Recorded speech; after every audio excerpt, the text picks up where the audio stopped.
அஸ்ஸலாமு அலைக்கும் வரஹ்மத்துல்லாஹி வபரகாத்துஹு. தினமும் ஓர் உபதேசம். நிச்சயமாக அல்லாஹ் தன் அடியார்களில் இரக்கமுடையவருக்கே இரக்கம் காட்டுகிறான் என்று ரசூலுல்லாஹி ஸல்லல்லாஹு அலைஹி வஸல்லம் அவர்கள் கூறினார்கள்.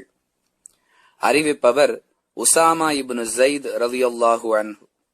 நூல் புகாரி, ஹதீஸ் எண் 1284. அன்புள்ள சகோதர சகோதரிகளே, நாம் அல்லாஹுடைய இரக்கத்தை பெற வேண்டுமென்றால் மற்றவர்கள் விஷயத்தில் நாமும் இரக்க சிந்தனையோடு நடந்து கொள்ள வேண்டும் என்பதை இந்த ஹதீஸ் நமக்கு தெளிவுபடுத்துகின்றது.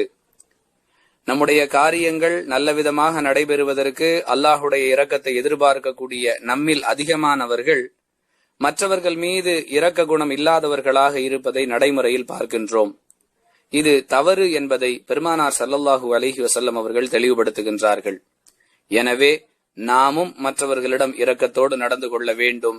அல்லாஹுடைய இரக்கம் நமக்கு கிடைப்பதற்கும் ஆசைப்பட வேண்டும். புரிந்து நடந்து கொள்வதற்கு அல்லாஹ் உதவி செய்வானாக. வாஹிரு தவானா அனில் ஹம்துலில்லாஹி ரப்பில் ஆலமீன். அஸ்ஸலாமு அலைக்கும் வரஹ்மத்துல்லாஹி வபரகாத்துஹு.